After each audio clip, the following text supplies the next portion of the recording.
Start मधुमेह कथा। Sugar, लोगों को लगता है शुगर मीठा खाने से होती है, पर शुगर जो है मीठा खाने से नहीं होती है। शुगर होने के बहुत सारे कारण हैं, हम एक एक करके जो है उसको कवर करेंगे। सो मीठा खाने से शुगर नहीं होती है, पहला तो बात। और शुगर ठीक होती है क्या, ये भी क्वेश्चन होगा। शुगर बिल्कुल ठीक होती है, शुगर का इलाज है। टाइप 1 डायबिटीज भी हम लोग अभी ठीक करने में कामयाब हुए हैं। लेकिन डायबिटीज है या शुगर है, मधुमेह है या टाइप 2 है जो बड़ों में होता है, उसके कारण बहुत सारे कॉम्प्लिकेशंस आते हैं। तो हम देखते हैं कि लीवर फेलियर से लेके तो हार्मोनल डिसबैलेंस, आपका आंखों की रोशनी का जाना, खून का कम होना, और आपका सुनाई कम देना, आंखों की रोशनी कम होना, हृदयघात, हृदय स्ट्रोक होना, और न्यूरोपैथी मतलब लकवा हो जाना, या पैर में कोई चिमटी फोड़े कुछ घाव हो जाए तो भी पता नहीं पड़ता, मतलब सेंसेशन का कम हो जाना, ये डायबिटीज के कॉम्प्लिकेशन है। तो डायबिटीज से ज्यादा उसके कॉम्प्लिकेशन खतरनाक है, और इसलिए हमको इससे जो है लोगों को डर लगता है, और लोग ताउम्र इसकी गोलियां खाते रहते हैं। तो ये सारा पूरा चक्र बना हुआ है कि कैसे इसमें स्ट्रोक आता है, अटैक आता है, किडनी खराब होता है, पैर खराब हो जाते हैं, आंखें खराब हो जाती हैं। और इसका मेन कारण क्या है, जिस प्रकार से जो ये ब्लड के अंदर जो है शुगर जो है आप जाती है, जहाँ जहाँ शुगर जाती है वहाँ वहाँ पर जो है ये परेशानियां उत्पन्न करती है। क्योंकि शुगर का काम है मसल्स के अंदर जाना, सेल्स के अंदर जाना, ऊर्जा का निर्माण करना। लेकिन जब ये शुगर ब्लड के अंदर घूमती रहती है, तब ये शुगर जो है काफी परेशानियां उत्पन्न करती है। सो जो है हार्ट अटैक तक लोगों को आ जाता है, लोगों को रातों रात जो है दिल का दौरा पड़ने से लोगों का निधन हो जाता है, पता भी नहीं पड़ता, इतना साइलेंट अटैक आता है। तो ये पूरी बॉडी जो है कमजोर हो जाती है शुगर से। ब्लड प्रेशर जो है हमारा कंटिन्यूअसली बढ़ने लगता है, हृदयघात होता है, हार्ट अटैक आते हैं। आपका कुछ चुबाव तो हम देखते हैं, सेंसेशन भी नहीं होता, और किडनी खराब हो जाती है, डायलिसिस तक की नौबत आ जाती है। सो मधुमेह की कथा यहाँ से प्रारंभ होती है। दो बड़े इंग्रेडिएंट इसमें, इंसुलिन और ग्लूकोज। इंसुलिन, इसको हम जो है एक हमने अच्छा नाम दिया है जिसका नाम है खोलू, और ग्लूकोज को नाम दिया है गोलू।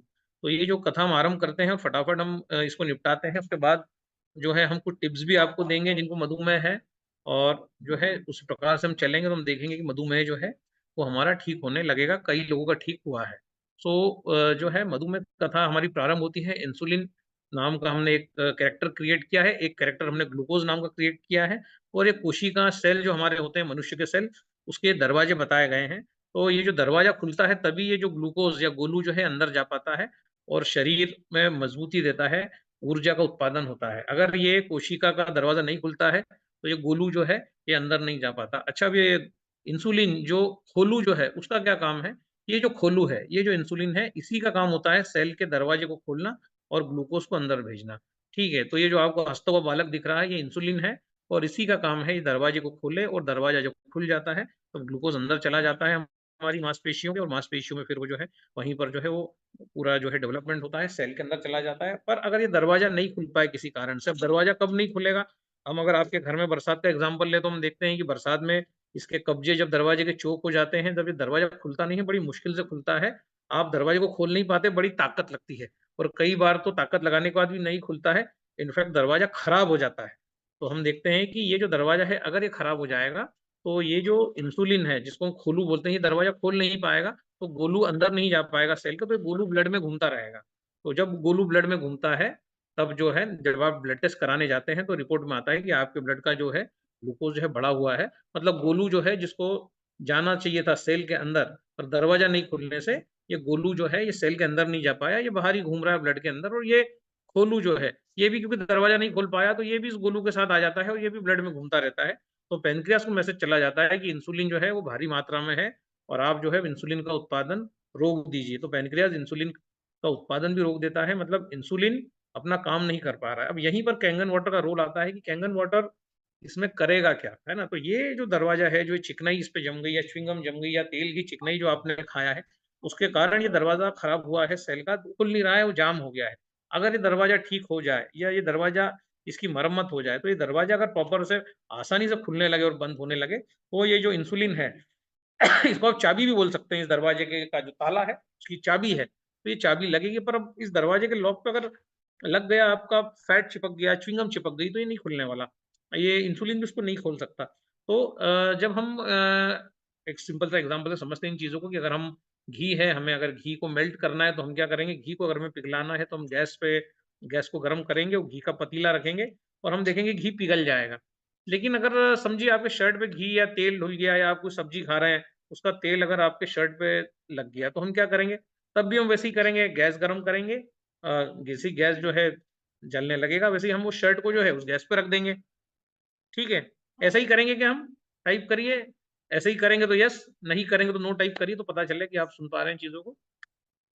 हमारे गैस पर हमने घी रखा, घी पिघाला, वही घी शर्ट पे लगा, तो हमने जो है उस घी को जो है शर्ट से निकालना है, मतलब उसको पिघलाना है शर्ट से, तो हमने शर्ट को गैस पे रख दिया। ऐसा हम करते हैं क्या? नहीं करते। हम लोग क्या करते हैं कि हम लोग पानी लेते हैं, उस शर्ट को डालते हैं, उसमें थोड़ा डिटर्जेंट डालते हैं और उसको थोड़ा-सा हम जैसे ही रब करते हैं, वॉश करते हैं, हम देखते हैं वो तेल के जो ज़िद्दी दाग हैं, वो निकल जाते हैं। तो हमने किया क्या एक्चुअली हमने पानी का जो पीएच था, जो न्यूट्रल था, हमने सर्फ़ या डिटर्जेंट डाल के उसके पीएच को बढ़ा दिया। तो हम देखते हैं कि जैसे ही हम पानी के पीएच को बढ़ाते हैं, तो पानी के पीएच को बढ़ाने के साथ ही हम देखते हैं कि वो जो ज़िद्दी तेल, घी के दाग हैं, वो निकलने लग जाते हैं। मतलब ये बात तो इससे साफ़ होती है कि जब भी अगर कोई सॉल्यूशन क्षारीय हो जाता है, तो तेल की चिकनाई को निकालने में कामयाब हो जाता है। अब इस सेल पे जो तेल की चिकनाई जो जमा है, अगर हमें इसको निकालना है, तो इसकी जो हमारा जो कैंगन वाटर इसकी जो 9.5 पीएच की जो प्रॉपर्टी का हम यूज़ करते हैं, तो जब हम इसका जो चिकनाई जो है, वो आसानी से सेल से निकलने लग जाती है, सेल साफ होने लग जाता है, हमारी कोशिकाओं में जो है, इसका जो दरवाज़ा रिपेयर होता है और दरवाज़ा पहले तो चिकनाई साफ हुई, चिकनाई किसने साफ करी? सर्फ़ ने साफ करी कपड़े की और इधर कैंगन वाटर ने साफ करी सेल की चिकनाई क्योंकि सर्फ जो है वो भी अल्कलाइन बनाता है पानी को और हमारा साधारण पानी को कैंगन मशीन भी अल्कलाइन बनाती है। तो जो एक्शन सर्फ का पानी शर्ट के साथ करता है, वही एक्शन कैंगन पानी जो है आपके सेल के दरवाजे के साथ करता है। उसके ऊपर की जमा चिकनाई गंदगी को निकाल देता है और ये चिकनाई गंदगी जब लैट्रिन के द्वारा बाहर निकल जाती है शरीर से, तब हम देखते हैं कि सेल के दरवाजे प्रॉपर खुलने लग जाते हैं। अब इसमें क्या होता है जब भी हम पानी कैसा भी पानी आप ले लीजिए जिसका वोल्टेज प्लस में हो, आपका नॉर्मल साधारण पानी का वोल्टेज प्लस 150 प्लस 200 होता है। तो जैसे ही आप सर्फ डालते हैं, वो पानी नीला हो जाता है और उसके बाद हम देखते हैं कि नीला तो पानी हो ही जाता है। उसके बाद वो पानी जो है उसका वोल्टेज भी माइनस में चला जाता है। तो कपड़े के धुलने का कारण सिर्फ़ ये नहीं है कि सर्फ से उसका पीएच बढ़ गया। पानी का वोल्टेज भी माइनस में चला जाता है। कभी भी आप सर्फ डाल के देखना, पानी को बिना सर्फ के उसका वोल्टेज देखना प्लस 200-300 होगा और जैसे ही आप सर्फ डालेंगे, वो पानी जो है माइनस 150-200 पे चला जाएगा। साधारण पानी सर्फ डालने से चला जाता है। तो कहने का मतलब जब आप सर्फ डालते हैं तो 2 घटनाएँ होती हैं। एक तो पानी का पीएच बढ़ता है और एक पानी जो है वो इलेक्ट्रॉन डोनर हो जाता है। तो मतलब पानी हमारा कैसा है कैंगन पानी, हमने बिना सर्फ के उसको इलेक्ट्रॉन डोनर बना दिया with the help of electrolysis. हमारा पानी भी माइनस में चला जाता है ना? हमारा भी पानी का जो है वो सर्फ जैसा नीला हो जाता है। तो जो काम सर्फ कर पा रहा है, वो क्यों कर पा रहा है? शर्ट का दाग क्यों निकाल पा रहा है? वो तेल की चिकनाई क्यों निकाल पा रहा है? क्योंकि उसने पानी के पीएच को बढ़ा दिया और उसने पानी का वोल्टेज भी माइनस में ले गया। सर्फ जो है, इसी कारण से जो ज़िद्दी दाग सब निकलने लगे हमारे शर्ट पे से, पैंट पे से, हमारे कपड़े धुलने लगते हैं, साफ होने लगते हैं। तो जब हम कैंगन पानी पीते हैं और माइनस का वोल्टेज हम देते हैं, तो ये माइनस का वोल्टेज जो है, हम देखते हैं कि हमारे बॉडी में जो है न केवल सेल्स को साफ करता है जो है वो चिकनाई को धकेल के बाहर भी कर देता है क्योंकि इलेक्ट्रॉन डोनर है तो नेगेटिव का वोल्टेज होने के कारण जो है करंट के माध्यम से ये चिकनाई ये गंदगी जो है लैट्रिन से बाहर निकल जाती है। अब रोल आता है रिपेयरिंग का, है ना? हमारा कपड़ा तो साफ हो गया, तो इधर जो है हमारा दरवाजा भी खुल गया। लेकिन अब जो डैमेज हुआ है बॉडी को, उस बॉडी को जो डैमेज हुआ है वो डैमेज रिपेयर करने का काम मॉलिक्यूलर हाइड्रोजन करता है जिसको हम एंटीऑक्सीडेंट बोलते हैं। तो ये प्रॉपर्टी जो है, एक ऐसी प्रॉपर्टी है जो सर्फ के पानी में नहीं आती है, वो कैंगन पानी में आती है, जिससे हमारा सेल जो है परमानेंट रूप से रिपेयर होता है। तो हाइड्रोजन करता क्या है, जो दरवाज़ा खुलने लगा, उस दरवाजे को रिपेयर कर देता है परमानेंटली और जो है ग्लूकोज़ को अंदर चला जाता है। इसीलिए जब भी हम कैंगन पानी पीते हैं, तो हमारा शुगर जो है वो नॉर्मल होने लगता है, लौटने लगता है। नेक्स्ट, अब एक आदर्श व्यक्ति का वजन किस प्रकार से हम निकालते हैं तो 1 फीट में 12 किलो वजन होना चाहिए। अगर किसी का हाइट 5 फीट है तो आप मान के चलिए 12 इंटू 5 मतलब 12 5 ज़ा 60 60 किलो उसका वजन होना चाहिए। तो ये एक आदर्श चार्ट है, हम हमारी हाइट के हिसाब से हमारा वजन निकाल सकते हैं, है ना? अगर मेरी हाइट 5 फुट 5 इंच है तो मेरा वजन 65 किलो होना चाहिए, पर लेकिन अगर मैं 90 किलो का हूँ मतलब मैं ओबीज़ हूँ, मैं मोटा हूँ, तो हम देखते हैं कि इंसुलिन का निर्माण जो होगा बॉडी पे 65 किलो के हिसाब से ही करेगी और बाकी जो आपने जो ये वेट गेन कर रखा है, इसके लिए इंसुलिन प्रोड्यूस होने वाला बॉडी में नहीं है ना? तो मोटापा भी डायबिटीज़ का एक मुख्य कारण है। अब मैं दवाई लेता हूँ, सब कुछ खाता हूँ, मेरी शुगर जो है गोली खाकर सामान्य आती है, मैं सब कुछ खा रहा हूँ, मैं दूध, घी, चिकनाई तेल सब कुछ ले रहा हूँ, मैं कैंगन वाटर भी पी रहा हूँ। अब मेरी शुगर जो है नॉर्मल आने लगी है, तो क्या मैं सही कर रहा हूँ क्या? तो केवल ब्लड शुगर कंट्रोल करना डायबिटीज़ का उपचार नहीं है, आप गलती कर रहे हैं ना, आपका खाना आपको थोड़ा-सा बदलना पड़ेगा। तो मधुमेह के दुष्परिणाम क्या हैं? 10 साल बाद किडनी खराब होती है, 12 साल बाद ब्लॉकेज होते हैं, वैवाहिक जीवन, दाम्पत्य जीवन में काफ़ी जो है समस्या उत्पन्न होती हैं, सेक्सुअल डिसेबिलिटीज़ होती हैं, आपको जो है सेक्सुअली आप बहुत वीक हो जाते हैं, कमज़ोर हो जाते हैं, हाथ-पैर आपके सुन्न पड़ने लगते हैं, नर्वस ब्रेकडाउन होता है।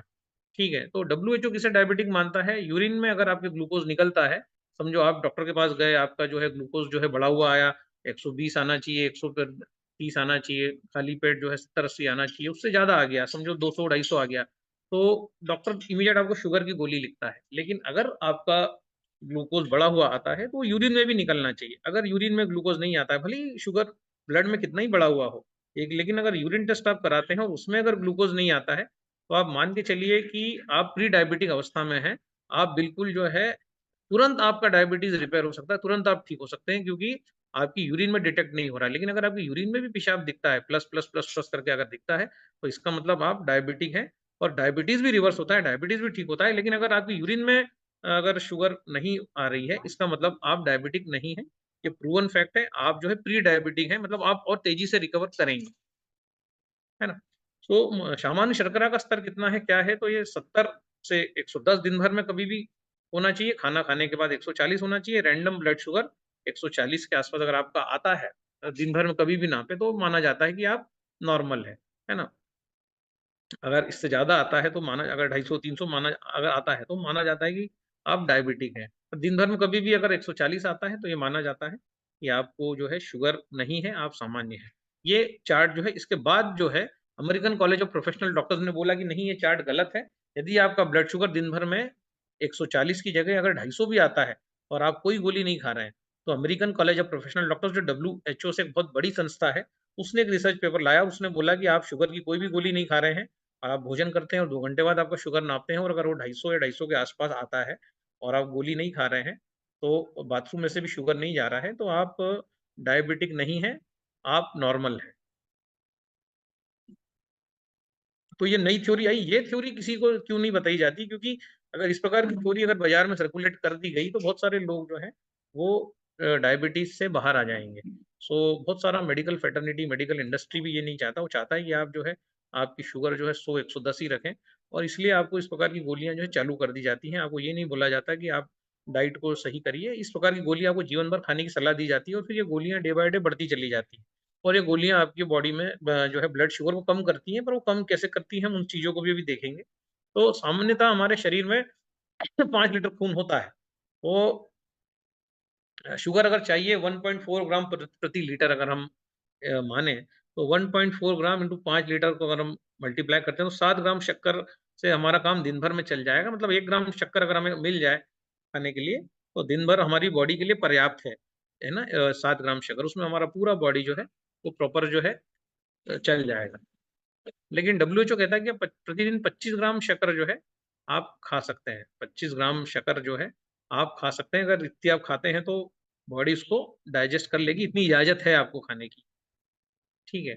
लेकिन कभी आप कोल्ड ड्रिंक लेते हैं, तो अगर आधा लीटर कोल्ड ड्रिंक आप लेते हैं, तो उसमें 82 ग्राम लगभग शक्कर होती है। मतलब अगर 25 ग्राम शक्कर हम प्रतिदिन खा सकते हैं, अगर एक ही दिन में हमने कोल्ड ड्रिंक पी लिया, तो ऑलमोस्ट हमने 3 से 4 दिन की शक्कर हमारी बॉडी के अंदर डाल ली। इसीलिए फिर बॉडी को बाकी दूसरे कॉम्प्लिकेशन होने लगते हैं। तो भारत में डायबिटीज़ होने की उम्र जो है लगभग 25 से 40 वर्ष है क्योंकि इसी समय लोगों का विवाह होता है, लोग जॉब में आते हैं, स्ट्रेस लेवल होता है, कमाने लगते हैं, बिज़नेस करते हैं, तो जो भी वो काम करते हैं, वो इसी रेंज में करते हैं। इस कारण से भारत की जो उम्र है, वो 25 से 40 के बीच में अधिकतर लोग डायबिटीज़ हो जाते हैं, चेयर पे बैठना, व्यायाम की कमी, जॉब का प्रेशर और इस प्रकार का जॉब होना जिसमें आपको उठने की ज़्यादा ज़रूरत नहीं है, हलन-चलन ज़्यादा नहीं है, तो इंसान को डायबिटीज़ इसमें हो जाता है। अब भारत में डायबिटीज़ और प्री डायबिटीज़ की चिकित्सा किस प्रकार होती है? दुःख की बात है कि एक ही प्रकार से होती है। भारत में 70% लोग प्री डायबिटिक होते हैं, लेकिन उन्हें डायबिटिक पेशेंट की जैसा ट्रीट किया जाता है। यूरिन ग्लूकोज़ टेस्ट तो करने की सलाह दी ही नहीं जाती, है ना? दी ही नहीं जाती। सो अंतर्राष्ट्रीय डायबिटीज़ फेडरेशन क्या कहता है कि 70% किडनी ट्रांसप्लांट डायबिटीज़ के कारण है। हर 30 सेकंड में गैंग्रीन हो रहा है, पैरालिसिस और हार्ट अटैक की मुख्य वजह डायबिटीज़ है और हर एक 10 सेकंड में जो है व्यक्ति डायबिटीज़ के कारण डेथ भी हो रहा है और हर 5 सेकंड में एक व्यक्ति मधुमेह का शिकार हो रहा है। तो अभी HbA1c टेस्ट क्या है हम देखते हैं। अगर हमें 3 महीने का टेस्ट कराना है, हमें देखना है कि पिछले 3 महीने से हमारा शुगर कैसा क्या बॉडी में चल रहा है, तो ये खाली पेट भी होता है, भरे पेट भी होता है। हम सुबह जा सकते हैं, कभी भी जाके इस प्रकार का HbA1c टेस्ट करा सकते हैं, जो ₹350 का होता है। इसमें 3 प्रकार से होता है, 3 प्रकार की रीडिंग आती है। या तो ये रीडिंग तो 5.4 आती है, तो इंसान नॉन डायबिटिक है। ये 3 महीने का पूरा शुगर का निचोड़ आ जाता है। अगर 6.5 के ऊपर अगर आ जाता है, तो उसको डायबिटिक माना जाता है। 12-12, 13-13 तक ये ऐसी रीडिंग आती है। HbA1c कई-कई लोगों का मैंने 12, 13, 14 इस प्रकार से भी देखा है। तो जो है, जो इंसुलिन लेने के बाद भी इस प्रकार की मैंने रीडिंग्स देखी हैं। तो ये 3 महीने का निचोड़ है। अब हम देखते हैं कि पैनक्रियाज़ कौन-कौन से सेल का निर्माण करता है, तो ये सभी लोग जानते हैं कि पैनक्रियाज़ अल्फा सेल और बीटा सेल बनाता है। बीटा सेल इंसुलिन का निर्माण करते हैं, जो ग्लूकोज़ को कोशिका तक ले जाता है। इसके अलावा अल्फा सेल भी बनाता है। अल्फा सेल ग्लूकागॉन जो अतिरिक्त शुगर होती है, उसको लीवर में प्रोटेक्ट करके रखते हैं। पैनक्रियाज़ के ये 2 काम नहीं है, लोगों को लगता है पैनक्रियाज़ यही काम करता है। आप जो भी एसिडिक भोजन लेते हैं, दाल-भात, रोटी-सब्जी, नॉन-वेज, तेल, घी, चिकनाई, उन सभी चीज़ों को एल्कलाइन बनाने का काम भी पैनक्रियाज़ करता है, बाइकार्बोनेट आयन सिक्रीट करता है और इसी के कारण आपका भोजन एल्कलाइन हो जाता है, आपको डकारें नहीं आती, आपका जो पेट का टेम्परेचर जो है वो मेंटेन रहता है, आपकी लैट्रिन एल्कलाइन हो जाती है। आप जो भी कुछ खाते हैं, नींबू है, मौसम्बी है, संतरा है, उन सबको आँवला है, उन सबको एल्कलाइन बनाने का काम बाइकार्बोनेट करता है, जो पैनक्रियाज़ जिसको सीक्रेट करता है। तो पैनक्रियाज़ अगर आपका खराब हो जाए, पहली बात तो पैनक्रियाज़ किसी का भी खराब होता नहीं है। लेकिन खुदा न ख़ास्ता खराब हो जाए, तो उसका जीवन संकट में पड़ जाता है, क्योंकि इतना ज़्यादा एसिड का निर्माण होने लगता है। क्योंकि भोजन जो है फिर आपकी मजबूरी बन जाती है कि आप एल्कलाइन भोजन ही कर सकते हैं। तो इसीलिए पैनक्रियाज़ एक ऐसा ऑर्गन है, जो बड़ी मुश्किल से खराब होता है और 8.2 पीएच पे ये वर्क करता है। तो जब भी हम कैंगन वाटर पीते हैं, पैनक्रियाज़ को बहुत बड़ा सपोर्ट मिलता है और पैनक्रियाज़ अपने सारे फंक्शन सही करने लगता है। जिस प्रकार एप्पल को जो छत्तीसगढ़ में नहीं उगाया जा सकता, एमपी में नहीं उगाया जा सकता, वो कश्मीर में ही उगेगा, क्योंकि उसको एक वातावरण चाहिए। तो पैनक्रियाज़ को काम करने के लिए एक वातावरण चाहिए। पहले हम कहते थे कि आनुवांशिक है डायबिटीज़, मदर को है, फादर को है, दादाजी को है, तो हमको आ रहा है। लेकिन अब हम देख रहे हैं कि पूरे मोहल्ले में अगर आप सर्वे कर लेंगे, तो हर एक घर छोड़ के डायबिटीज़ है। तो अब ये आनुवांशिक नहीं रह गया, अब ये जो हमारा खान-पान, लाइफ़स्टाइल और जिस प्रकार का भोजन हम कर रहे हैं, जितना हम एसिडिक भोजन कर रहे हैं, जितना एसिड हमारे आस-पास एसिड भोजन बनाने वाले मौजूद हैं, उतना ज़्यादा ये जो है फैल रहा है ना? ये जो रोग अब फैल रहा है, ये आनुवांशिक नहीं रहा, अब इसका सीधा से सीधा कनेक्शन एसिड से हो गया है। जितना ज़्यादा एसिड शरीर में, उतना ज़्यादा पैनक्रियाज़ का फंक्शन प्रभावित होगा और पैनक्रियाज़ जब अपना काम नहीं कर पाएगा, तो पूरा सिस्टम हमारा एसिडिक होगा, फिर यूरिक एसिड बढ़ेगा, फिर हमें गाउट होगा, फिर नीचे से हम देखते हैं गैस पास होता है, ऊपर से गैस पास होता है और इस प्रकार से हम देखते हैं कि हमारा पूरा बॉडी का टेम्परेचर बढ़ जाता है, ब्लड सूखने लगता है, किडनी सूखने लगता है, हीमोग्लोबिन कम हो जाता है, खून के थक्के जमने लगते हैं। सारी चीज़ें इसलिए हो रही है कि पैनक्रियाज़ को जो वातावरण चाहिए था, एप्पल को जो वातावरण चाहिए था, एप्पल के झाड़ को, वो नहीं मिला।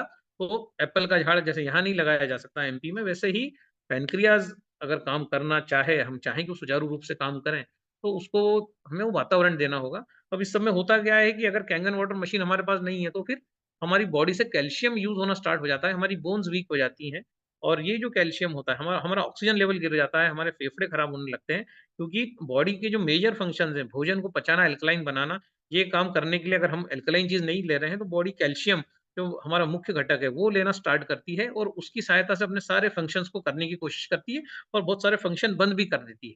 इसीलिए कई बार आपको टाइप 1 डायबिटीज़ हो जाता है, क्योंकि पैनक्रियाज़ से ज़रूरी अगर कोई दूसरा काम है, तो पैनक्रियाज़ अपना काम बंद करेगा कि भैया मैं तो मेरा काम बंद कर रही, आप बाज़ार से गोली लाओ, बाज़ार से आप इंसुलिन लाओ और अपना काम चलाओ, मुझे दूसरे भी ब्रेन बोलेगा हमें दूसरे भी फंक्शन करना है। क्योंकि ब्रेन जो है एनर्जी ग्लूकोज़ से बनाता है, बाकी बॉडी पूरी बॉडी जो है वो फैट से एनर्जी बनाना पसंद करती है, तो बॉडी को शुगर पसंद नहीं है, बॉडी को फैट से एनर्जी बनाना पसंद है, सिर्फ़ ब्रेन को शुगर लगता है।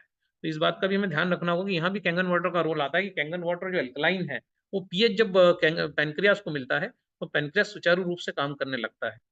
ठीक है। अब शुगर में कुछ चुनिंदा अंग ही क्यों प्रभावित होते हैं? जैसे यहाँ पे किडनी का फ़ोटो है, आँख का फ़ोटो है, नर्वस सिस्टम का फ़ोटो है और सबसे पहला फ़ोटो यहाँ पर हम देखते हैं, हमारी ब्लड वेसल्स का फ़ोटो है, जहाँ से रक्त जो है हार्ट तक पहुँचता है। तो जैसा मैंने बताया कि इंसुलिन का काम है दरवाज़ा खोलना और दरवाज़ा खोल के सेल के अंदर ग्लूकोज़ को धकेलना। बाकी ये 4 ऑर्गन भगवान ने ऐसे बनाए हैं कि इसमें किसी इंसुलिन की ज़रूरत नहीं, शुगर बेधड़क इनमें जा सकती है। ठीक है? तो ये शुगर की गोली जो आप खाते हैं, ये क्या करती है कि तेज़ी से शुगर को इन ऑर्गन्स में जाके छुपा देती है। इसलिए गोली खाने वाले लोग बहुत ज़्यादा नुकसान में रहते हैं, क्योंकि ये जो गोली है ब्लड में तो शुगर कम कर देती है, लेकिन क्योंकि इंसुलिन की ज़रूरत नहीं है, तो आँखों में जाके जमा कर देगी, किडनी में जमा कर देगी, धमनियों में जमा कर देगी और आपकी नसों नाड़ियों में शुगर को जमा कर दिया जाता है। जब रोज आपने छुपा दिया जाता है तो वो लोग बहुत ज्यादा फायदे में है जो गोली के बिना डायबिटीज को कंट्रोल कर रहे हैं। लेकिन जो लोग गोली खा के जो है डायबिटीज को कंट्रोल कर रहे हैं, सारे लोग नुकसान में रहेंगे। चारों ऑर्गन्स को जो है डैमेज होने से वो रोक नहीं पाएंगे, है ना। सो दवाई लेने पर शुगर कम कैसे होती है, ये हमने अभी बता दिया आपको। इसके अलावा मधुमेह रोगियों को बार-बार पेशाब क्यों आती है? पेशाब आने का कारण ये है क्योंकि मधुमेह में आपका जो ग्लूकोज़ का जो मॉलिक्यूल है वो इतना बड़ा होता है कि वो निकल नहीं सकता। तो किडनी पानी की मदद से वो जो एक्स्ट्रा शुगर है उसको निकालती है। तो उसको बार-बार किडनी को पानी की ज़रूरत पड़ती है, इसलिए बार-बार पेशाब आती है। इसी को हम पॉलीयूरिया कहते हैं। है ना? अब बार-बार पेशाब आती है तो पानी जब शरीर से बार-बार जाता है, तो शरीर में आपको प्यास लगती है। इसलिए हम कहते हैं कि जिसको भी शुगर है, वो 3 चुटकी सेंधा नमक डाल के अगर कैंगन पानी पिएगा तो उसको ये बार-बार प्यास लगना बंद हो जाएगी, क्योंकि पानी का रिटेंशन होना स्टार्ट हो जाएगा। और जो है पानी जब रिटेन होगा तो आपको प्यास नहीं लगेगी, तो किडनी का भी फंक्शन कम होगा, किडनी का भी लाइफ बढ़ेगा। क्योंकि जितनी ज़्यादा पानी पीते हैं, हम बाथरूम करने जाते हैं, तुरंत पानी पीते हैं, फिर बाथरूम करने जाते हैं, फिर पानी पीते हैं। मतलब इधर हमने निकाला नहीं, उधर हमने पानी डाला नहीं। तो जब हम सुबह सेंधा नमक डाल के कैंगन पानी को पीते हैं, 3 चुटकी सेंधा नमक एक ही बार डालना है। आप 10 बार पानी पिएँगे, 10 बार नहीं डालना। तो शुरुआत का जो पानी है उठने के बाद अगर हम पीते हैं और उसमें हम 3 चुटकी सेंधा नमक डाल के अगर उस कैंगन पानी का सेवन करते हैं, तो हम देखते हैं कि वो जो है हमारा प्यास हमारी कम हो जाती है। और क्योंकि किडनी जो है पानी को कम यूज़ करती है। अब बार-बार भूख क्यों लगती है मधुमेह रोगियों को? डॉक्टर बोलता है हर 2 घंटे में खाना खाइए, तो 2 घंटे में खाना खाने का लॉजिक क्या है? 2 घंटे में खाना खाने का लॉजिक ये है कि जो भी आप भोजन कर रहे हैं, उसका जो ग्लूकोज़ बन रहा है, वो सेल के अंदर नहीं जा रहा है, वो ब्लड में घूम रहा है। तो सेल में ग्लूकोज़ नहीं जाता, सेल ब्रेन को सिग्नल देता है कि भई आप जो है भोजन करिए। तो जो है पेट को सिग्नल आता है खाना खाइए। इसलिए आपको डॉक्टर सलाह देता है कि आप भई 2 बार खाना खा लो, 3 बार, हर 2-2 घंटे में आप खाना खाते रहो। क्योंकि जो है ग्लूकोज़ सेल के अंदर ही नहीं जा रहा है, मतलब आप गोली खाते रहो शुगर की और आप खाना खाते रहो और धीरे-धीरे गोली भी काम नहीं करेगी, आप इंसुलिन लेते रहो और जो है हर 2-2 घंटे में खाते रहो। इस प्रकार से सलाह दी जाती है मधुमेह रोगियों को, जो बिल्कुल गलत सलाह है। अ, इस प्रकार की सलाह नहीं दिया जाना चाहिए, लेकिन दी जाती है क्योंकि अ, एक तो डॉक्टर के पास भी काफ़ी पेशेंट है, उसके पास भी इतना समय नहीं है कि वो हर व्यक्ति की काउंसलिंग करे, क्योंकि डॉक्टर काउंसलर नहीं है ना, वो जो है पिरामिड के ऊपर बैठा है, क्योंकि हम उसके पास पहुँच गए हैं, तो हमें उसी की बात मानना पड़ेगी और वो उसके पास इतना समय नहीं है कि वो हर पेशेंट को ऐसा बिठाए और इसको ये मधुमेह कथा पूरी इसको सुनाए।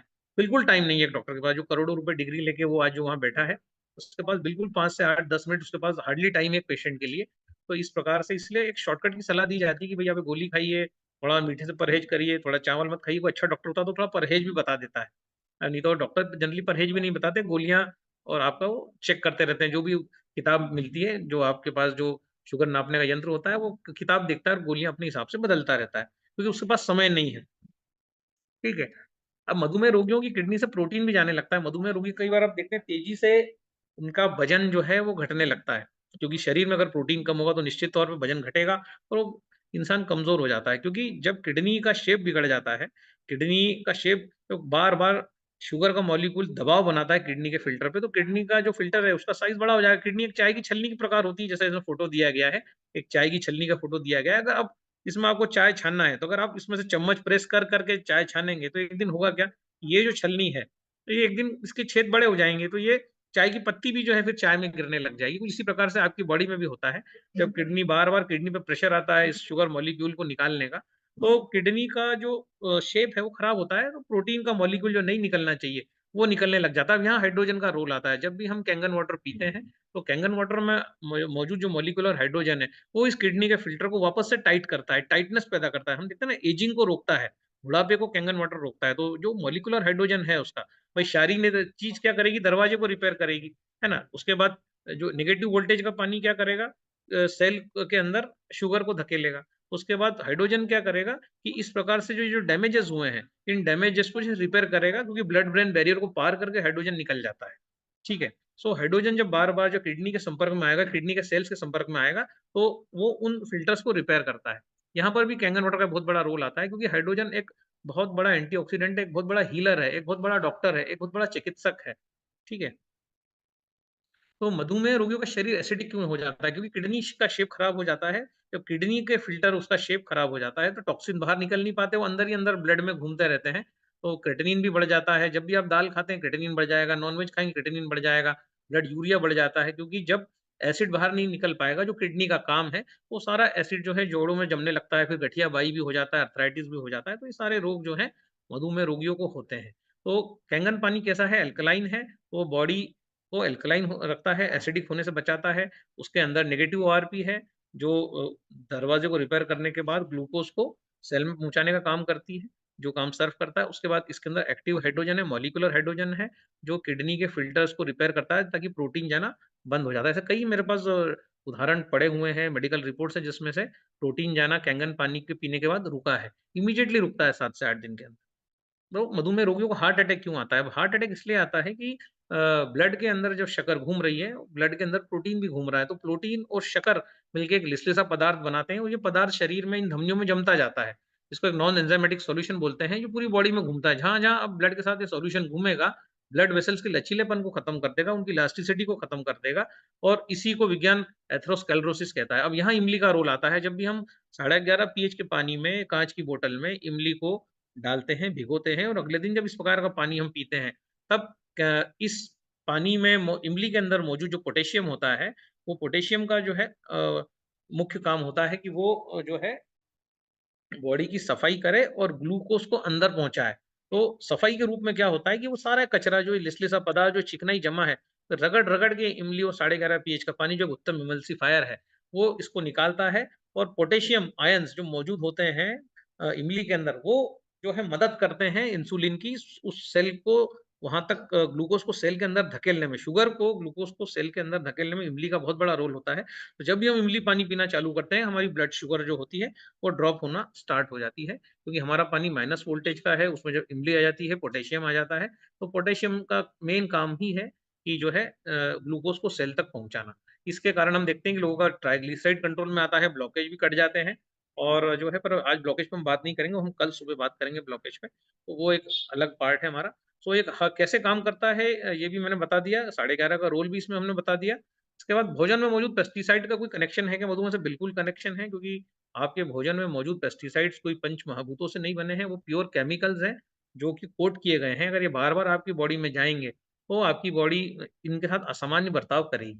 तो इसीलिए बच्चों को भी कई बार जो है जब और दूसरी मज़े की बात है कि जब आप इस प्रकार के भोजन को पकाते हैं, तो पकाने के कारण ये पेस्टिसाइड्स और भी भयानक रूप ले लेते हैं। अगर हम कच्चा खाएँ तो बात अलग है, लेकिन जब हम इसको कढ़ाई में डालते हैं, यही लौकी, यही टमाटर, यही भिंडी, तब क्या होता है कि ये भयानक रूप ले लेता है ये पेस्टिसाइड और ये जब बच्चे खाते हैं, उनके बहुत सारे फंक्शन बंद हो जाते हैं, तो उनको टाइप 1 भी हो जाता है, ठीक है? तो जो ओ ऑक्सीजन का जो मॉलिक्यूल है, जो है ना O2 मॉलिक्यूल जो डैमेज करता है,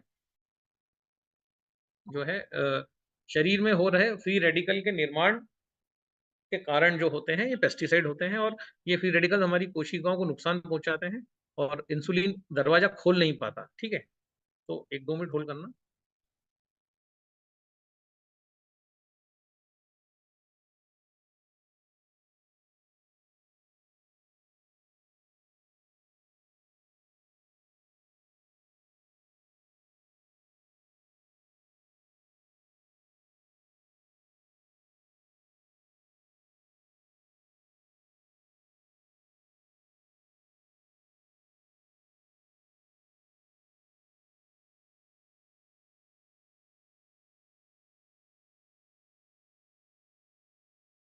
ओके, सो आगे बढ़ते हैं हम। है ना, मेरे पास व्यायाम के लिए समय नहीं है, मैं बहुत व्यस्त हूँ, इस प्रकार की जो हम बातें करते हैं, तो अगर हम व्यायाम नहीं करेंगे, अगर ऑक्सीजन अगर हमारी बॉडी में नहीं जाएगा, अब ये तो बहुत अच्छी बात है कि हमारे पास कैंगन वाटर है और उसके अंदर कैल्शियम है, इसी कारण से जब हम कैंगन में हल्दी डालते हैं, तो हल्दी लाल हो जाती है, तो ये कैल्शियम का काम होता है सेल में ऑक्सीजन को पहुँचाना। तो ये बहुत किस्मत वाले हैं हम कि हमारे पास ये कैंगन वाटर मौजूद है, जिसमें कैल्शियम आयनिक फॉर्म में मौजूद है, जो सेल में जाके ऑक्सीजन का लेवल बढ़ा देता है और ऑक्सीजन का लेवल बढ़ने से हम बहुत सारे संक्रमणों से बच जाते हैं। कल हम ये वायरस और ऑक्सीजन इस पर डिटेल में चर्चा करने वाले हैं। लेकिन इस प्रकार के हमारे पास जो कमेंट आते हैं कि हमारे पास टाइम नहीं है, तो हम देखते हैं कि हेमा मालिनी हैं, इतना व्यस्त हैं, सांसद हैं मथुरा के, उसके बाद भी ये सारे कल्चरल प्रोग्राम, नृत्य नाटिकाओं में जो है इनका एक्टिव परफॉर्मेंस इनका रहता है। जब भी आप अभी भी यूट्यूब पे डालेंगे तो इनका कहीं न कहीं न कोई डांस इनका चल ही रहा होगा, है ना? नृत्य नाटिकाएँ चल ही रही होंगी। सो व्यायाम ये भी कर रही हैं, है ना? मलाइका अरोड़ा खान का यहाँ हमने एग्ज़ाम्पल लिया है, फ़िल्म अभिनेत्री हैं, करोड़ों रुपए कमा चुकी हैं, लेकिन डेली इनका भी जो योगासन, रनिंग, फिटनेस रेजिम चलता है ना? ये मध्य प्रदेश के पूर्व मुख्यमंत्री शिवराज सिंह है, ये भी यहाँ पर हमने देखा क्रिकेट खेलते हुए दिखाए हैं। ये भी जो है जब भी इन्हें समय मिलता है किसी भी प्रकार का खेल कूद इन चीजों से चूकते नहीं है। ठीक है। सो अरविंद केजरीवाल को हम देखते हैं, ये भी रूटीन में डेली मॉर्निंग वॉक करते हैं अपनी पत्नी के साथ। ये भी जो है कंटिन्यूटी में व्यायाम करते हैं। तो हम कहते हैं कि हमारे पास जो समय नहीं है, प्रधानमंत्री जो है ये भी डेली योग करते हैं। और जो है हम देखते हैं इनको योगा करते हुए। तो सभी के पास टाइम है, सभी लोग जानते हैं कि योग जरूरी है, व्यायाम जरूरी है, पैदल चलना जरूरी है। लेकिन हम लोग कहीं ना कहीं एक जो बिल्कुल ऑर्डिनरी लोग हैं, हम बहाना बनाते हैं कि हमारे पास समय नहीं है। और हम हमारे पास खाना खाने के लिए समय है, लेकिन जो है हमारे पास इन एक्टिविटीज के लिए समय नहीं होता है, जो शुगर बढ़ने का बहुत बड़ा बड़ा कारण होता है, जिसको हम लाइफ स्टाइल का रोग भी कहते हैं। तो मेरे पास अगर इन चीज़ों के लिए समय समय नहीं है, तो जो है केवल मुर्दों के पास ही समय नहीं होता है। तो हम देखते हैं कि हम जिंदा हैं, पर हम किसी मुर्दे से ज़्यादा नहीं हैं। अगर हमारे पास खुद के लिए, खुद के शरीर को सुनने के लिए अगर हमारे पास समय नहीं है, सो हम we are just like as good as a dead body. So समय निकालना होगा, थोड़ा व्यायाम करना होगा, थोड़ा-सा चलना होगा, है ना? अगर हम ये नहीं करेंगे, तो होगा क्या कि गोलियाँ चलने लगेंगी। या तो आप चलना शुरू कर दो, या तो फिर गोलियाँ चलने लगेंगी। तो ज़रूरी है, थोड़ी बहुत एक रूटीन फिज़िकल एक्टिविटी, उसको भी हम इन 4 दिन के सत्र में हमने कुछ डिज़ाइन किया है आपके लिए, जो आप घर बैठे ही कर सकते हैं। तो अगर यही सब करना था, तो पहले क्यों नहीं बताया?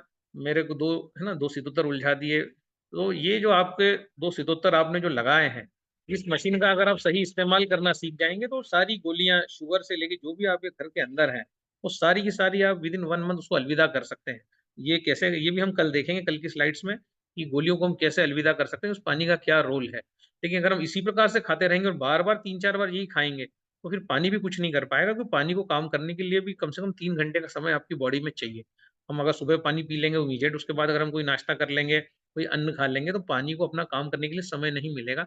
पानी को कम से कम 1.5 घंटा चाहिए अपना काम करने के लिए। तो सुबह प्रातःकालीन सत्र में हम कहते हैं कि 1 से सवा लीटर पानी, 3 चुटकी सेंधा नमक डाल के पी लीजिए और उसको 2 घंटे अपना काम करने दीजिए। 12 साढ़े 12 बजे तक बॉडी में कुछ भी मत डालिए।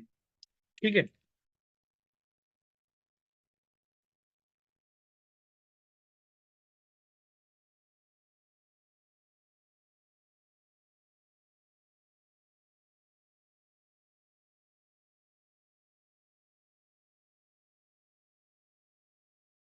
तो मधुमेह नियंत्रित होगा, ठीक होगा, कैसे होगा? इस प्रकार के सवाल जो है वो बार-बार जो है आते हैं। और इन सवालों का जवाब यही है कि 100% मधुमेह ठीक होगा, और मधुमेह ठीक होता ही है ना? मधुमेह को ठीक किया जा सकता है, कई लोगों का ठीक हम कर चुके हैं। सो इस बात में कोई अतिशयोक्ति नहीं, कोई कन्फ्यूजन नहीं है कि मधुमेह ठीक नहीं होता है। मधुमेह 100% जो है वो ठीक होता है।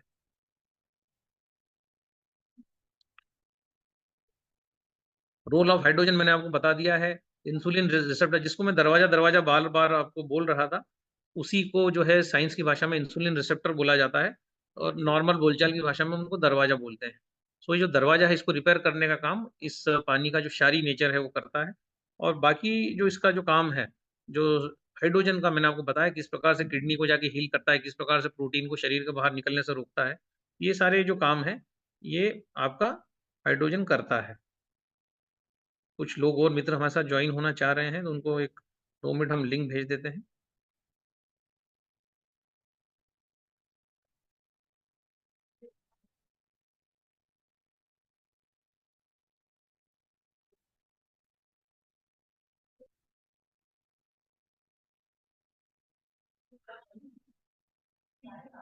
तो हम देखते हैं कि हाइड्रोजन गैस सारी चीज़ों को रिपेयर कर रही है, फ्री रेडिकल्स को निकाल रही है। साधारण पानी से 600 गुना पतला पानी है, 9.5 की पीएच का जो पानी है, ये न्यूट्रल पानी से 1000 गुना ताकतवर है। विटामिन्स और मिनरल्स आसानी से सेल्स तक तभी पहुँचेंगे जब बॉडी अल्कलाइन रहेगी। एक ये बहुत बड़ा आपको मैं ये बात शेयर कर रहा हूँ, अगर बॉडी हमारी एसिडिक है, तो हमारी पूरी ये जो चीज़ें हैं, जो हम खाते हैं, ये किसी काम की नहीं रहती। सारी चीज़ें जो हैं, बॉडी कुछ भी यूटिलाइज़ नहीं कर पाता। तो जब कैंगन वाटर जो है डिफरेंट क्यों है, अगर हम देखते हैं, तो जो है कैंगन वाटर 1000 गुना पावरफुल है ऑर्डिनरी पानी से। जो भी पानी हम लोगों के घर में अभी तक था, जो हम पीते आए थे, 7 पीएच का पानी तो हमें मिलता ही नहीं है, मैंने देखा। आदतन लोग 5 पीएच, 6 पीएच का पानी पीते हैं, और 11.5 पीएच का पानी 1 लाख गुना शक्तिशाली है 7 पीएच के पानी से। तो आप तो 7 पीएच का पानी तो आपको मिलता ही नहीं है, बड़ी मुश्किल से आपको मिलता है। सो ये जो पानी है, ये 1 लाख गुना से भी ऊपर है अगर बेसिकली देखें। अब कैंगन वाटर डिफरेंट क्यों है? 11.5 पीएच का जो पानी है, ये जो है ये इसको शुगर डिस्टॉयर भी कहा जाता है। अगर हम इसमें कोई भी फ्रूट्स भिगा के रख देंगे, अगर 1 घंटा रखेंगे तो फ्रूट फीके हो जाते हैं। इसलिए 11.5 में अगर हम कुछ चीजें डिप करते हैं तो हमको 16 से 17 मिनट में ही उसको बाहर निकालना पड़ता है। अगर हमने 1 घंटा भिगो के, जैसे हमें चावल खाना है, आलू खाना है, ये स्टार्ची चीजें हैं, तो इनको अगर हमने 1 घंटा भिगो के रख दिया तो इनमें से जो है ये फीका हो जाएगा, या ये मान के चलिए कि स्टार्च इसमें से निकल जाएगा। तो ये 11.5 पीएच के पानी का प्रयोग जब हम इमली के साथ करते हैं, तब हम देखते हैं कि ब्लड शुगर सामान्य होने लगता है, ब्लड वेसल लचीले होने लगते हैं, हार्ट का रेट सामान्य हो जाता है, ब्लड प्रेशर सामान्य हो जाता है, ट्राइग्लिसराइड ठीक हो जाता है, ब्लॉकेज भी ठीक हो जाते हैं। लेकिन ब्लॉकेज में हम ऑयल ऊपर से भी डालना बंद करते हैं, हम प्याज से रोटी खाने की उसमें सलाह देते हैं। पर अगर हम कैंगन वाटर का इमली के साथ सेवन करते हैं, तो हम देखते हैं कि ये जो है, ये आसानी से जो है ये होने लग जाता है। अब कैंगन वाटर क्यों डिफरेंट है ये भी मैं बता चुका हूँ। कैंगन वाटर के साथ किसी भी प्रकार का एंटीऑक्सीडेंट हम लेते हैं तो हम देखते हैं कि वो जो है काफी बेटर काम करता है, तेजी से पहुंचता है क्योंकि इसका सरफेस टेंशन कम है। अब कुछ यहाँ ग्लूटीन फ्री आटे का भी जिक्र किया हुआ है। आज सुबह भी मैंने ग्लूटीन का जिक्र किया था कि ग्लूटीन बॉडी में जाता है तो उसकी प्रवृत्ति होती है, वो फूल जाता है। ठीक है, अगर वो फूल जाएगा तो वो, अगर आप रोटी खाते हैं तो मैंने जैसे आज सुबह भी बताया था कि वो 21 दिन बाद जो है आपकी बॉडी में से निकलती है ना, इतनी जल्दी नहीं निकलती रोटी, रोटी लेट निकलती है। सो अगर ग्लूटीन फ्री गेहूं हमें मिलता है, जैसा मध्य प्रदेश में अवेलेबल है, बंसी गेहूं जो है वो अवेलेबल है, तो बंसी गेहूं जो है वो आपको, वो ग्लूटीन फ्री होता है। तो ये गेहूं खाया जा सकता है, ये अगर खाएंगे तो ये नहीं चिपकता, पर ग्लूटीन फ्री गेहूं होना चाहिए। ये मिलने लगा है, इसको खा के चेक किया जा सकता है। अगर आपको इसमें अगर गैस नहीं बन रहा है, आपके ऊपर से डकार आना बंद हो जाए, तो वास्तव में समझिएगा कि वास्तव में ये ग्लूटीन फ्री है। ताकि ये बंसी गेहूं की प्रजाति और वैज्ञानिक ये दावा करते हैं कि इसमें से उन्होंने ग्लूटीन को निकाल दिया है। इसको खाना ज्वार, बाजरा, मक्का खाने जैसा ही है। लेकिन अब ये आपको खुद एक बार खा के चेक करना पड़ेगा कि वास्तव में इससे आपकी शुगर पे कितना फर्क पड़ रहा है ना? बाकी नॉर्मल जो गेहूँ आप खाएँगे, सूजी खाएँगे, दलिया खाएँगे, तो ये सब पेट में जाके आपके आंतों में चिपकता है और 21 दिन बाद जो है ये निकलता है। ठीक है? ये जो ग्रीन टी है इसका सेवन मैं करता हूँ, इसका मैंने स्पेशली फ़ोटो दिया है, ये अमेज़न पे मिलती है। ये आपकी शुगर को, HbA1c को 1 महीने के अंदर जो है बिल्कुल आपको सामान्य बनाने में बड़ा काम करती है। इसके अंदर ये इसकी जो चाय पत्ती है, सो कैंगन वाटर के साथ मैं भी इसका सेवन करता हूँ। ये आपके कॉम्प्लेक्शन को भी सुधारती है, आपकी स्किन को गुलाबी बनाती है। तो जब मैं मुंबई एयरपोर्ट पे गया था, जब मैं इसको लेके आया था, जब से मैं कंटिन्यूअसली इसको यूज़ कर रहा हूँ और मैंने इसके चमत्कार 1 महीने में देखे हैं। तो आप कोई सी भी यूज़ कर सकते हैं, बाकी मैं ये वाला यूज़ करता हूँ, ये अमेज़न पे भी मिल जाती है, गुडविन कंपनी की ग्रीन टी। तो इसका सेवन आप कर सकते हैं। ये आपकी भूख को भी सही करेगी, आपके चेहरे को सही करेगी, स्किन को सही करेगी और आपको एक माइनस ओआरपी देगी, बहुत सारे एंटीऑक्सीडेंट आपको देगी ये, कैंगन के साथ-साथ। और कैंगन पानी इन सारे एंटीऑक्सीडेंट्स को पहुँचाने में सक्षम है ना? इस प्रकार का श्रीधान्य भी मार्केट में चलन में है। इसको जो है, इसको भी जो है सेवन में लाया जा सकता है। गेहूँ को वन्स इन अ वीक किया जा सकता है, गेहूँ है, चावल है। हम इन पे भी एक लेक्चर ऑलरेडी ले चुके हैं, एक बार फिर हम इस पे लेंगे मिलेट्स पे पूरा लेक्चर कि इसके अंदर क्या विशेषताएँ हैं। ये इस प्रकार का जो अन्न है, ये इसको खाने से गैंग्रीन जैसे भयंकर रोग भी चले जाते हैं, इसके अंदर फाइबर है और इसके अंदर से फाइबर जो है, फाइबर सब्जियों में भी है। तो अगर हमारे पास कैंगन पानी है, तो हम कहते हैं कि जो भी है, आपकी ककड़ी है, प्याज है, आपका टमाटर है, भिंडी है, शुगर कंट्रोल कंट्रोल करने में भिंडी का बहुत बड़ा रोल होता है, टमाटर का बहुत बड़ा रोल होता है। ऊपर हम चालू करें बैंगन के श्रीधान्य के फाइबर के मुकाबले जो सब्जियों का फाइबर काफ़ी ज़बरदस्त है। तो हम उसका प्रयोग है। कटहल हमने देखा है कि इंसुलिन प्रोडक्शन में सहायक होता है, इसका भी आटा मिलता है। तो अगर हम गेहूँ में इस प्रकार का आटा मिला देते हैं, है ना? जो जिसको भी गेहूँ ही खाना है, उसको बंसी गेहूँ नहीं मिल रहा है, तो इस प्रकार का आटा अगर आप इसको जो है पानी में घोल के पी जाते हैं या आपके नॉर्मल आटे में गूँध के उसकी चपाती बनाते हैं, तो भी हम देखते हैं कि बॉडी इंसुलिन प्रोड्यूस करना स्टार्ट कर देती है। पर जनरली हम भारत में हम क्या देख रहे हैं कि इंसुलिन तो है बॉडी में, इंसुलिन तो बन रहा है, लेकिन इतना तेल की चिकनाई हमने खाया है, इतना रिफाइंड ऑयल खाया है, इतनी गंदगी वहाँ जमा है कि इंसुलिन चाह के भी उस दरवाजे को, कोशिका के दरवाजे को खोल नहीं पा रहा है।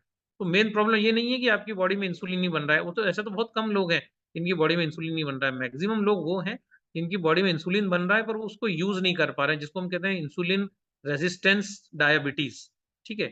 तो है ना, दूध से हम परहेज़ करेंगे, भैंस का दूध हो, गाय का दूध हो, गिर गाय का दूध हो, किसी भी गाय का दूध हो, दूध का और बीटा सेल का स्ट्रक्चर सेम होता है। दूध को पचाने का एंजाइम जो लैक्टेज़ जो होता है, वो बॉडी में 11 साल के बाद बॉडी बनाना बंद कर देती है। जब आपके दूध के दांत टूटते हो, नए दांत आते हैं आपके। तो अगर आप फिर भी दूध पीते रहेंगे इस चक्कर में कि कैल्शियम आपको कहाँ से मिलेगा, तो कैल्शियम आपको मूली से मिलेगा, कैल्शियम आपको सहजन की पत्ती मोरिंगो लीफ से मिलेगा, कैल्शियम आपको धनिया पत्ता से मिलेगा, कैल्शियम आपको पालक से मिलेगा, कैल्शियम आपको सफेद तिल से मिलेगा, कैल्शियम आपको सफेद सूरजमुखी के बीज से मिलेगा। तो इनमें जो है दूध से 16-16 गुना कैल्शियम ज़्यादा है। तो अगर हम सिर्फ इसलिए दूध ले रहे हैं कि हमें कैल्शियम मिल रहा है, तो हम बहुत बड़ा नुकसान कर रहे हैं, क्योंकि ये जो कैल्शियम दूध से आ रहा है, इसको दूध, दही, छाछ, मक्खन, पनीर, इसका आप यूज़ भी नहीं कर पा रहे हैं। ढंग आप कैल्शियम इसका यूज़ नहीं कर पा रहे हैं। आपको लगता है कि हम यूज़ कर पा रहे हैं, पर ये कैल्शियम हम इसका यूज़ नहीं कर पाते। तो कैल्शियम अगर लेना है तो पत्तियों से लीजिए, ना कि डेयरी प्रोडक्ट से लेंगे आप। सो ये हमारा स्लाइड जो है एंड होता है यहीं पर, और हम इसको यहीं इस प्रेज़ेंटेशन को रोकते हैं। सो जो है हमारे बीच में एक मैडम थी जो आई हैं क्या, मैं देखता हूँ। रेवती संत मैडम इंदौर से जॉइन होने वाली थी, हुई हैं क्या? अगर हुई हैं तो मैं इनको जो है अनम्यूट करता हूँ, एक हम उनको भी सुनेंगे उनकी टेस्टिमोनी। हाँ, हुई है। उन्होंने हैंड रेज़ किया, मैं इनको अनम्यूट करता हूँ। और मैडम अनम्यूट कीजिए खुद को। हो गई अनम्यूट आप? ठीक है। रेवती मैडम इंदौर से हैं और ये इंसुलिन लेती थी, और इंसुलिन 28 यूनिट इंसुलिन मैडम ले रही थी, और इनके पास कैंगन मशीन था, और इंसुलिन लेने के बावजूद भी इनकी समस्याएं जस की तस बनी हुई थी। और जब हमने इनसे बात की, हम मिलने आई घर पे, जब हमने इनको बताया कि आप थोड़ा सा डाइट को चेंज करिए, और 28 यूनिट इंसुलिन ये जो ले रही थी। मैडम अभी आप कितना यूनिट इंसुलिन ले रही हैं, थोड़ा सा बताएं पब्लिक को। अ, नमस्कार दादा। नमस्कार, मैं नमस्कार। किसी भी तरह इंसुलिन अभी नहीं ले रही हूँ। आपको 40-50 दिन होगा मैडम, हाँ, आराम से हो गए। है ना? 50 दिन हो गए हैं। रेवती मैडम को एक बार जोरदार सा मैडम के लिए क्लैप करेंगे, जो मैडम 8-9 साल से इंसुलिन ले रही थी। डे 1 से जब ये इन्होंने रोटी छोड़ी है। मैडम आप रोटी आपने छोड़ी है कि आप रोटी खाती हैं? कैसा क्या करती हैं? रोटी नहीं ले रही हूँ मैं। मतलब आपने व्हीट खाना बंद कर दिया है ना? हाँ, गेहूं मैंने बंद कर दिया है। गेहूँ आपने बंद कर दिया है। इनका इंसुलिन पिछले 50 दिन से इनकी बॉडी ने खुद ही बनाना स्टार्ट कर दिया है। ये कैंगन वाटर पीती हैं सुबह, जो है 3 चुटकी सेंधा नमक डालकर। उसके बाद मैडम खुद ही बताएँगी वो क्या-क्या लेती हैं, और इनका इंसुलिन पूरी तरह से बंद है। इनकी बॉडी ने खुद ही इंसुलिन बनाना, प्रोड्यूस करना स्टार्ट कर दिया डे 3 से, दूसरे या तीसरे दिन से ही स्टार्ट हो गया है। सो मैडम आपका अभी वज़न कितना था और अभी कितना है? मेरा वजन अभी गेहूं और बाकी चीजें छोड़ने से कम हुआ है। हुँ, लेकिन अभी ठीक है मेरा वेट, मतलब बीच में जो कम हुआ था तो मेरा उससे 1 किलो 2 किलो बढ़ा है वजन। बढ़ गया है। ना? मतलब आपका वेट जो है सब्जियाँ और ये खा के भी बढ़ रहा है। आपका थोड़ा-सा दिनचर्या लोगों को बताइए कि आपका दिनचर्या क्या है? आप सुबह से ही खाना चालू कर देती हैं उठ के 7 बजे से, कि रुकती हैं थोड़ा? रुकती हूँ। सभी को मेरा नमस्कार है। और मैं यहाँ पर सबसे पहले वैभव दादा को धन्यवाद देना चाहूंगी, क्योंकि उन्हीं ने मुझे गाइड किया, और उन्हीं के गाइडेंस से जो भी मैं आज हूँ, उन्हीं की गाइडेंस की वजह से हूँ। उन्होंने मुझे जैसा बताया वैसा पूरा रूटीन मैं फॉलो करती हूँ। मैं सुबह उठने के बाद में कुछ भी नहीं लेती हूँ। करीब करीब कंट्रोल करती हूँ कि 12 बजे तक मैं कुछ ना लूँ। और उसके बाद में फिर मैं सब्जियों का 9.5 में जो डिप की हुई सब्जियां हैं, उनका ताजा जूस बनाकर पीती हूँ। तो उसमें लौकी, टमाटर, गाजर, हरी सब्जियों में भिंडी हुई भिंडी खाती हूँ। पालक, धनिया, ये सारी सब्जियां जो हैं, ये पालक धनिया इन सब का जूस बना के और वो लेती हूँ। उसके बाद में फिर मैं फलों फ्रूट्स खाती हूँ। तो फ्रूट्स में मैं अमरूद खाती हूँ, अपना जाम। उसके बाद एप्पल है और पपीता है, ये सारे फल खाती हूँ। और फिर शाम के टाइम में स्प्राउट्स लेती हूँ। ये मेरा रूटीन है। और ओके, स्प्राउट्स में भी मैं काफी सारी सब्जियां काट कर डालती हूँ, जैसे सलाद की इतनी गाजर, टमाटर, ककड़ी हुई, मूली हुई, ये सारी चीजें काट के डालती हूँ। और उसके साथ ही लेती हूँ हरी चटनी, जरूर मैं अपने डाइट में इस्तेमाल करती हूँ। और उससे मुझे काफी फायदा है। ऐसा नहीं लगता है मुझे कि मुझे भूख लगी है और रोटी खाने की जरूरत है। उसके बिना भी बहुत अच्छे से हो सकता है, ये अब इस रूटीन को फॉलो करने के बाद समझ में आया। अच्छा एक चीज़ बताइए, आप सुबह मैंने सुना है घूमने भी जाती हैं, कितना किलोमीटर आप घूमती हैं रोज़? मैं करीब 4 से 4.5 किलोमीटर घूमती हूँ। ओके, और योगा भी करती हूँ। 4 से साढ़े 4 किलोमीटर घूमती हैं, योगा करती हैं, कैंगन वाटर में डिप करके सारी सब्जियों को खाती हैं, जूस खाती हैं और ढेर सारे फल भी खाती हैं। उसके बाद भी इनका जो है इंसुलिन डिपेंडेंट थी, मतलब गोली पे नहीं थी, इंसुलिन पे थी। और इंसुलिन पे होने के बावजूद 3 दिन में जो है इन्होंने इंसुलिन छोड़ दिया है। विदाउट गोली, विदाउट इंसुलिन, फल भी खा रही हैं, सब्जियाँ भी खा रही हैं, हर चीज़ में शुगर है दोस्तों। ऐसा नहीं है कि जो है सब्जियों में शुगर नहीं, चुकंदर में शुगर है, गाजर में शुगर है, हर चीज़ में फ्रुक्टोज़ मौजूद है। सो इसका मतलब क्या है कि जैसे ही हमने बॉडी को नेगेटिव वोल्टेज दिया, जो मैं बात कर रहा था, हाइड्रोजन ने जो रिपेयरिंग स्टार्ट की, पहले वज़न ड्रॉप हुआ, सारा कचरा निकला, उसके बाद बॉडी ने फिर अपना वज़न बढ़ाया और ये जो सब्जियों के पोषक तत्व थे, ये जो है कैंगन पानी ले जाने में कामयाब रहा क्योंकि इन्होंने दूध के प्रोडक्ट्स बंद कर दिए। आप मैडम दूध लेती हैं क्या? दूध है, चक्का बिल्कुल भी है? नहीं। नहीं लेती। आपके यहाँ से जब से मैं होकर आई हूँ तब उस दिन से ही मैंने दूध की चाय पीना छोड़ दी है और दूध लेना भी बंद कर दिया है। दूध, दही, छाछ, दूध से रिलेटेड कोई भी प्रोडक्ट मैं यूज नहीं करती हूँ। ओके। सो ये हैं मैडम हमारे साथ है। इनका जो है 50 दिन हो जाएँगे ऑलमोस्ट और इनका इंसुलिन बंद है। तो इन मतलब 3 दिन में ही बंद हो गया था। 50 दिन तो इनको फ़ॉलो करते-करते हो गया। सो जो है इसी प्रकार से हमारे साथ महेंद्र पारेख जो हैं वो भी अब यहाँ है कि नहीं आई डोंट नो। वो आरटीओ हैं। उनका शुगर 500 रहता था और उनका जो कोलेस्ट्रॉल और सारी चीज़ें उनकी बढ़ी हुई थी। और आज की तारीख में उन्होंने एक वीडियो भेजा है 250 ग्राम जलेबी खाने के बाद भी उनका शुगर 130। तो ये कैंगन की ताकत है, ये हाइड्रोजन की ताकत है, ये क्षारी इसका जो नेचर है उसकी ताकत है, इसने जो काम किया है बॉडी पे, इन सब चीज़ों के कारण जो है परमानेंट रिपेयर हो सकते हैं। लेकिन हम हाँ, अगर मल को संचित करते जाएँगे बॉडी में, अगर मल नहीं निकलेगा, तो बॉडी में एसिड बढ़ेगा और एसिड अगर बढ़ेगा, हीट बढ़ेगी तो जैसा आयुर्वेद कहता है कि हीट की बीमारी है शुगर। जितना आप आपकी बॉडी में हीट पैदा करेंगे, उतना आप डायबिटीज़ के नज़दीक जाते जाएँगे।